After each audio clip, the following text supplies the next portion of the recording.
मित्रों, जय सिया राम, जय राधा कृष्ण। गर्ग संहिता वृंदावन खंड 26वां अध्याय। श्री कृष्ण के बीजा के साथ विहार, राधा के भय से बीजा का नदी रूप होना, के 7 पुत्रों के साप से 7 समुद्र होना, राधा के साप से सीदामा का अंततः शंखचूड़ होना।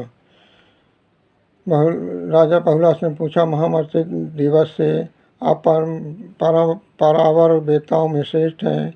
यह बताइए कि अघासुराज दैत्यों का जो तेज था श्री कृष्ण में प्रविष्ट हुआ, परंतु शंखचूड़ का तेज सीतामा में लीन हुआ, इसका क्या कारण है?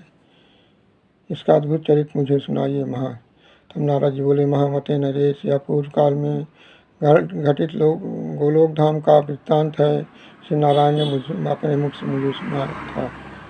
श्रीहर की वहाँ हर की 3 पत्नियाँ थी, श्री राधा, बिरजा और भूदेवी। इन तीनों में महात्मा श्री कृष्ण को राधा ही अधिक प्रिय हैं। राजा ने एक दिन भगवान श्री कृष्ण एकांत कुंज में और चंद्रमाओं श्री कांति और श्री राधिका सहित बिरजा के साथ विहार कर रहे थे।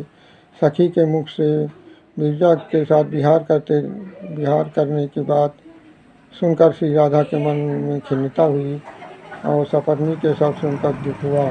तब वह 100 योजन ऊंचे और करोड़ों अश्वनियों से जुटे हुए कोट सूर्य तुल्य कांतिमान रथ पर बैठकर श्री कृष्ण से मिलने के लिए निकुंज में गई। निकुंज के द्वार पर श्रीहर के द्वारा महाबली सीदामा पहरा दे रहे थे। उसे देखकर राधा ने बहुत फटकारा। सखी जनों को बेत से पिटवा कर सहसा कुंज के द्वार के भीतर जाने को उद्यत हुई। तब सखियों को कोलाहल सुनकर श्रीहरि वहाँ से अंतर्धान हो गए। श्री राधा के भय से बिरजा सहसा नदी के रूप में परिणित हो गई और गोलोक धाम के चारों ओर प्रवाहित होने लगी। तब श्रीहर के चले गए। बिरजा नदी के रूप में परिणित हो गया। देख राधिका जी निकुंज को लौट आई। निपेश्वर्या नदी रूप परिणित हुई बिरजा को श्री कृष्ण ने शीघ्र ही अपने वर के प्रभाव से ऊंचमती एवं विमल वस्त्राभूषण से विभूषित दिव्य नारी बना दिया। इसके बाद वे बिरजा तटवर्ती वन में वृंदावन के निकुंज में बिरजा के साथ स्वयं रास करने लगे। श्री कृष्ण के तेज से बिरजा के घर में 7 पुत्र हुए। वो 7 पुत्र अपनी बाल क्रिया से निकुंज की शोभा बढ़ाने लगे। एक दिन छोटे बालक को से झगड़ा हुआ और बड़ों ने सब मिलकर छोटे को मारा।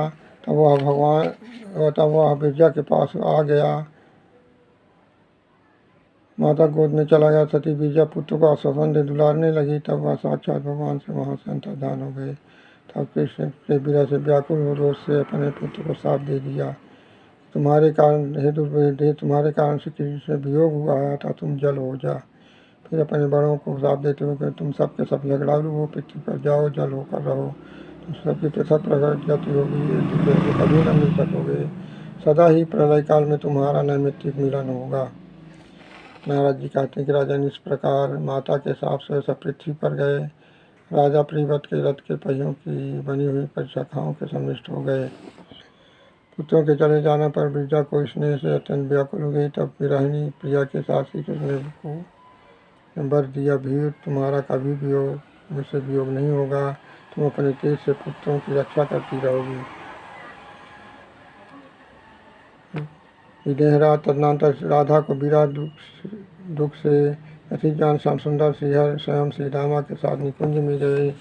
निकुंज के द्वार पर सखा के साथ आए। प्राण बल्लभ की और देख कर मानवती हो उसे इस प्रकार राधा मानवती से इस प्रकार बोली। राधा ने कहा, अरे वहीं चले जाओ जहाँ तुम्हारा नया नेह जुड़ा है।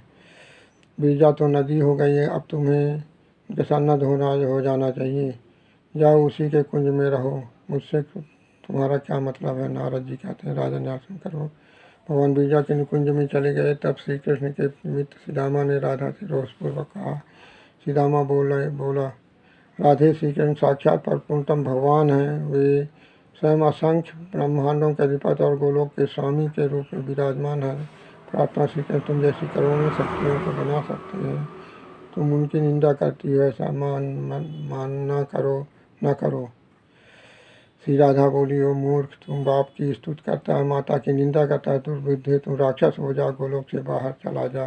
तब सीदामा बोले, सुबह श्री कृष्ण सदा तुम्हारे अनुकूल रहते इसलिए तुम्हें इसका मान रहता था। पर पूर्णतम परमात्मा भगवान श्री कृष्ण से भूतल पर तुम्हारा 100 वर्षों के लिए वियोग हो जाएगा, इसमें संशय नहीं है।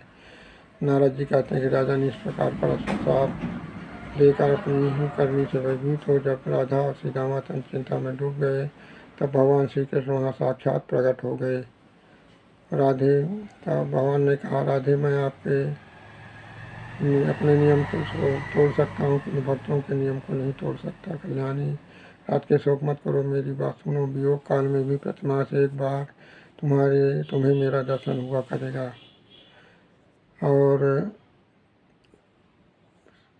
श्री दामन तुम भी जान लो, तुम्हें अपने एक अंश से असुर हो जाओ। मैं वसुमनंत में रासमंडल में आकर तुम मेरी अवहेलना करोगे तब तुम्हारी मैं मुक्ति करूँगा।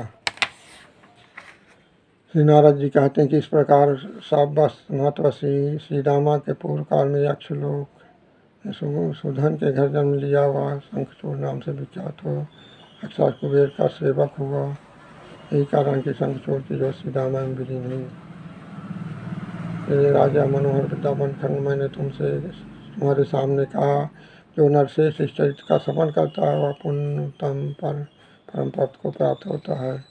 श्री शिव शरणम श्री हरि शरणम।